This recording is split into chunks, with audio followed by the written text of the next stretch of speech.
Hi everyone, I'm Rachel, and today I have an interesting lesson that I want to share with you guys.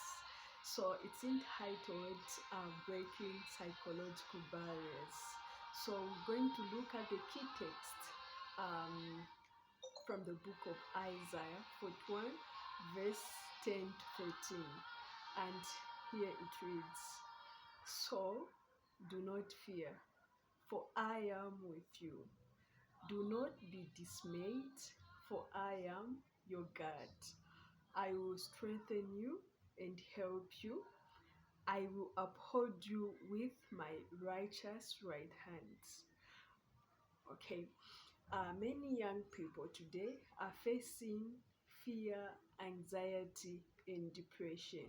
So these mental issues create psychological barriers that make it difficult to realize God's power and love. So this lesson that I have today, it's intended to encourage someone who's going through some fear, anxiety, and depression. So if we look at the verse that we are from reading, it's telling us not to fear, for God Himself is with us. So I want us to break down this verse so we see what God is trying to tell us. So we're going to break it down first. We'll talk about fear not. So we are taught in the verse that fear not. Originally, this verse was addressed to the Jews who were held captive in Babylon, and he was comforting them to tell them that no, they should not fear anything, for God Himself is with them. And we see at the end of the story that these Jews were released from their captivity. And this is the same applies to us. God is with us in every situations that we are in. So we should not fear, for He Himself is going to release us from all the stress and everything that we are going through. Then the second point is fear not, for I am with you. So when we look at this, is both a command and a promise. Um, God commands us not to fear because worry and anxiety, they are not in line with faith. If we have fear and anxiety, even our focus or our love, we won't see the good things that God is doing for us, but we will focus on the anxieties and fears that we have.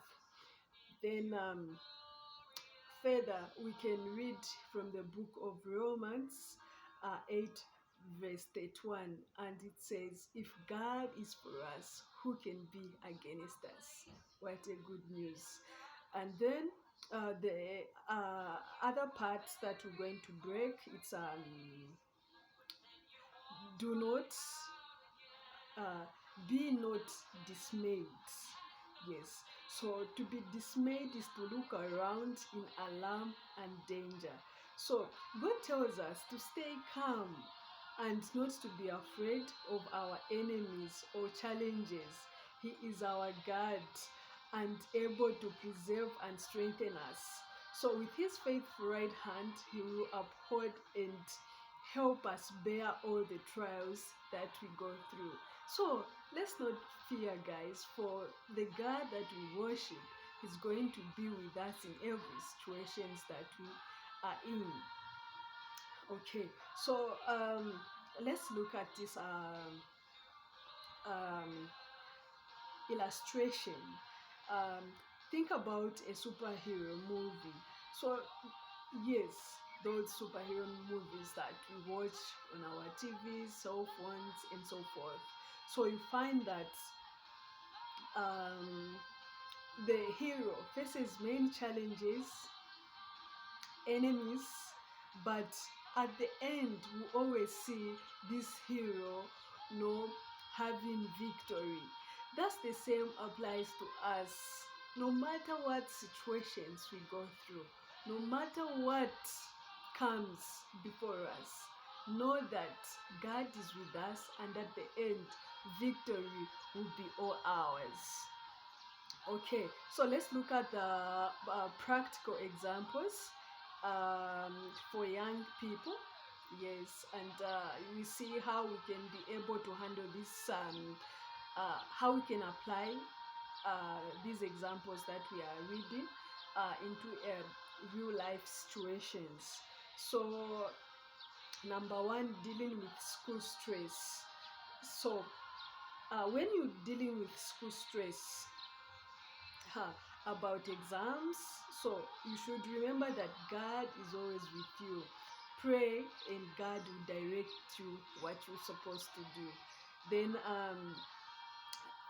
facing social anxiety, you are always afraid to make friends, to speak in public. Yes, be reminded that God is by your side. Practice positive affirmation and trust that He will give you the courage you need. Just trust God. Don't fear to make friends and all the likes. I know you may be that nervous, but know that God is with you. The God who knows, uh, who owns this whole universe. He's with us. He's with you. He's with me. So let's not fear. And the third point is coping with a fear of the future. So many of the times are the times when we are in situations thinking about what will happen to us next. When am I getting a job? When am I, finishing school? All those thoughts. Here we are told that when you worry about what the future holds, know that God has a plan for you. Jeremiah 29 verse 11, it clearly tells us that, for I know the plans I have for you, declares the Lord, plans to prosper you and not to harm you, plans to give you hope and a future. Trust in His plans. Take things one step at a time. Here, God has put it plain in Isaiah 29 verse 11. He has a plan for you, plans to prosper you, to give you a good future. So why should we worry? Let's just focus to God. Okay. Then the fourth, battling with negative thoughts. Many of the times we're just thinking about, what is going to happen to me? All those negative thoughts that a person can have about themselves, about their families, and everything that is going to come to us. So here, when negative thoughts overwhelm you, combat them with God's promises. Memorize the scripture like Isaiah 41 verse 10 and repeat them to yourself whenever you feel to be afraid and of all those negative thoughts. So, this is how I want to conclude this lesson this afternoon. Proverbs 3 verse 13 to 6. Proverbs 3 verse 5 to 6. Here's what the Bible is saying. Trust in the Lord with all your heart and lean not on your understanding.